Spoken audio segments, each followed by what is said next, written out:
उसके बाद हमारे फहरिस्त में जफरुल हसन साहब एडवोकेट हैं, फिर उसके बाद इरफान भाई भी हैं, फिर भाई क्या जुबैद अहमद साहब की बिला जिला पंचायत पट्टी भी तशरीफ रखते हैं, इनका भी बयान होना है। शुक्रिया आलमगीर साहब, इस जलसे के सदर साहब मौलाना अकबर साहब और इसके इंतजामकार और इसके ऑर्गेनाइजर इस रात से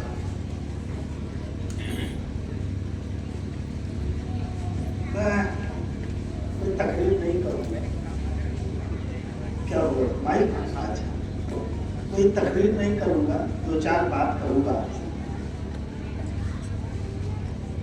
देखिए,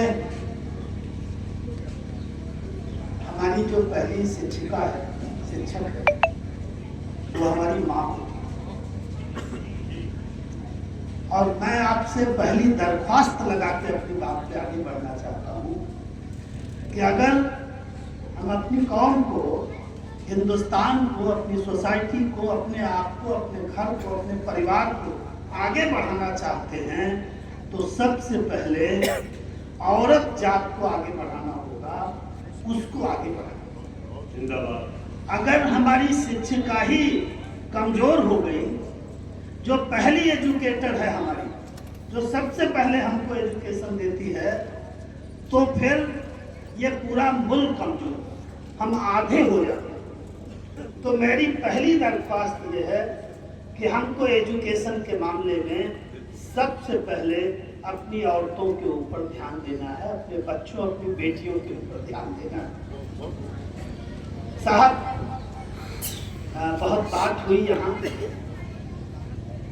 नबी साहब की हुई। पहली आयत जो नाजिल हुई थी वो चली तो गई बीच में, लेकिन पहली आयत इतना ही थी कि औरतों और मर्दों, पढ़ो कि पढ़ना तुम्हारा फर्ज है। इस फर्ज से हम कब अलग हो गए या दूर हो गए, ये हमारी समझ में नहीं आया। और कभी कभी एक बात और समझ में आती है कि ज्यादा पढ़े लिखे से बिना पढ़े लिखे आचार्य जी भले,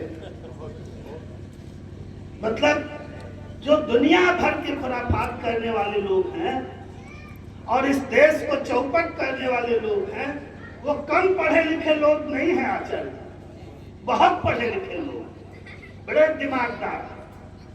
और इस देश में तो अब कबीर जैसे जाहिर लोगों की जरूरत है, जिसने मस्त कागज छुयव नहीं, कलम धरव नहीं हाथ, जिसने खरी खरी सही सही बात हमारे समाज में कहने की बात की और हमारे समाज का एजुकेटर हुआ बड़ा, और अपने समय से लेके आज और आगे भी वो हमारे समाज को रास्ता दिखाते रहेंगे।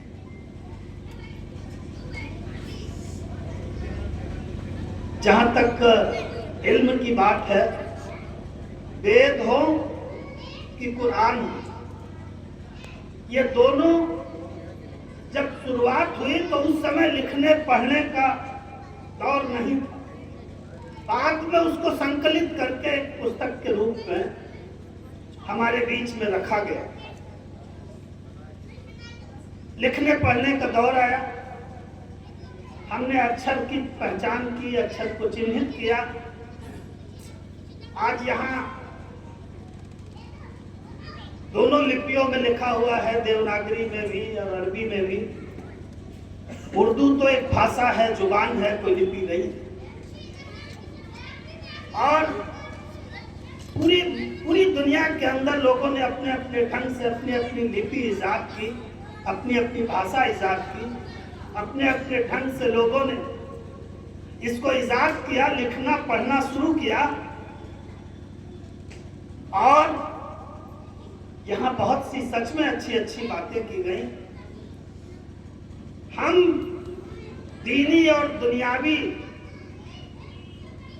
दोनों तालीम को हासिल करके जब तक आगे न बढ़ेंगे, सच में बहुत पीछे रह जाएंगे।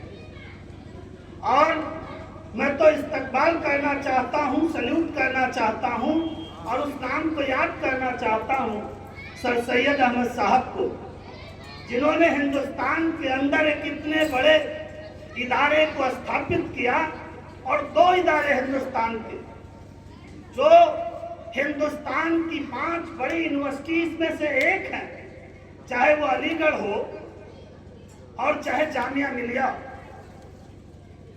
जहां दुनियावी तालीम को हासिल करके देश और दुनिया भर के अंदर लोग अपनी सेवाएं दे रहे हैं। और जब जैसे काशी में, बनारस में जब पंडित मदन मोहन मालवीय को यूनिवर्सिटी की स्थापना करनी हुई, तो एक आदमी से उन्होंने मांगा और उनको जमीन मिल गई, राजा बनारस।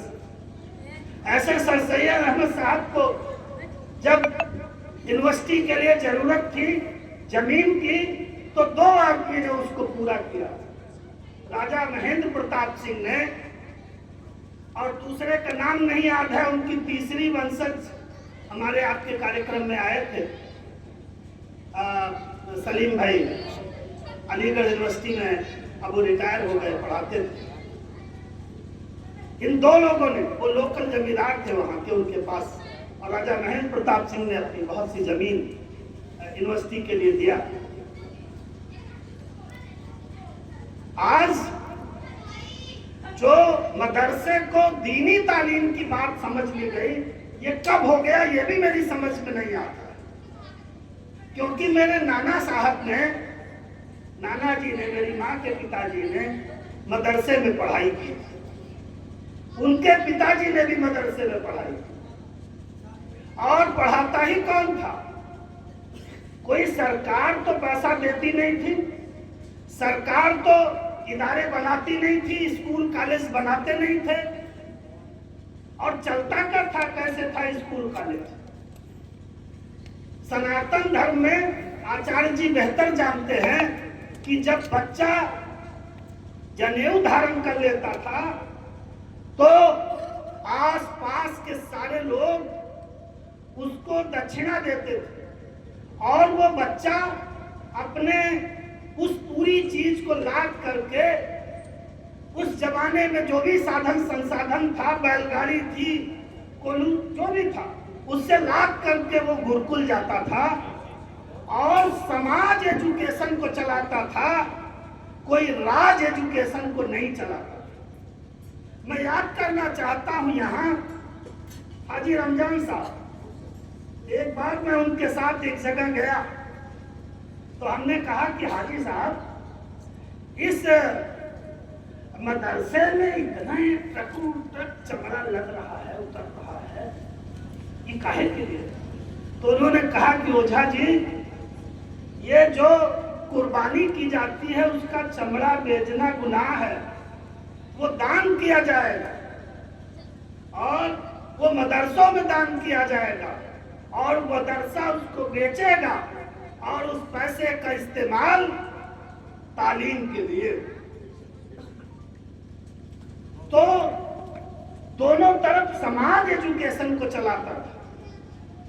और आपको जो मुक्ति के लिए तीसरी उम्र के तीसरे पड़ाव पर जो आपको चलना पड़ता है, तो गया करना हो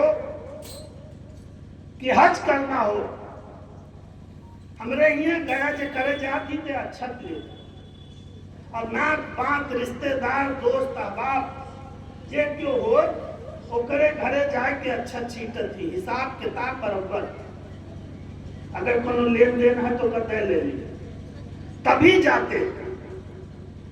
और साहब यही हज में, तो अलग अलग समय में अलग अलग धर्मों में अलग अलग प्रक्रिया आई, लेकिन सब कुछ एक है।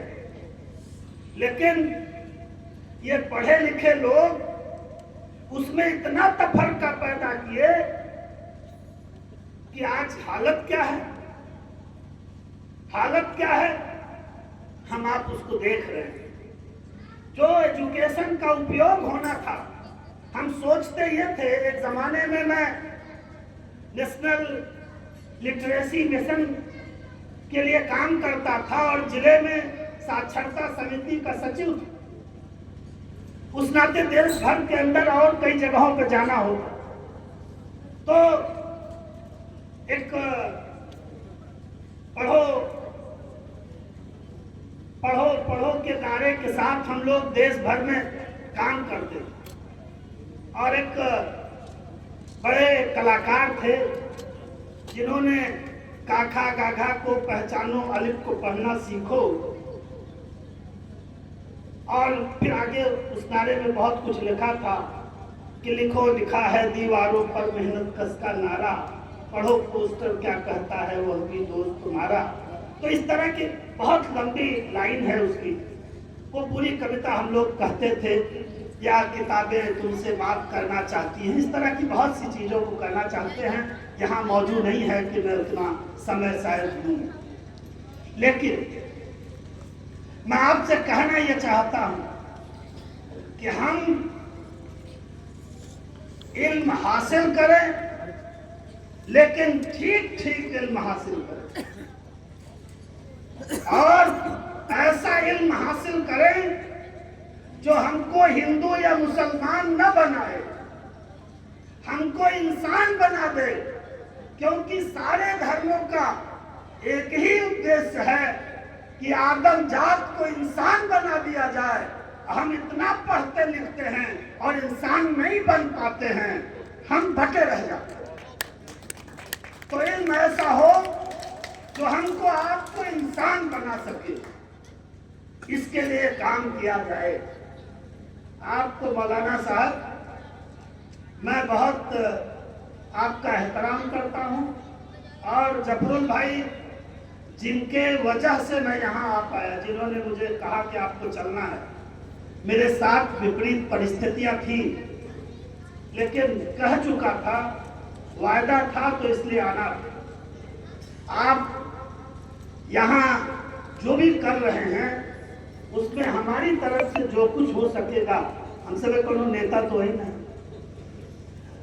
लेकिन जो भी हो सकेगा आप हमसे बिल्कुल बात करेंगे। जिंदाबाद। हो सकता है कि हम आपको पैसा न दे पाए, लेकिन कुछ ऐसी चीज दें, कुछ ऐसे अपने अनुभव दें, या ऐसा कुछ रास्ता दें कि यहाँ जो बच्चे हैं, जो उनका आने वाला भविष्य है, उसको हम कितना बेहतर कर सके, उसके लिए शायद कुछ काम किया जा सके। मैं एक बार पुनः यहाँ इस जलसे में बोलने की इजाजत देने के लिए और आप सबको सुनने के लिए अपना धन्यवाद अदा करना चाहता हूँ, आपका शुक्रिया अदा करना चाहता हूँ। जय हिंद, जय भारत। इनकलाब मैं जरूर करता हूँ, क्योंकि परिवर्तन जो है वह इंसानियत का मुख्य और जरूरी पैगाम है। बिना परिवर्तन के दुनिया आगे बढ़ती नहीं है।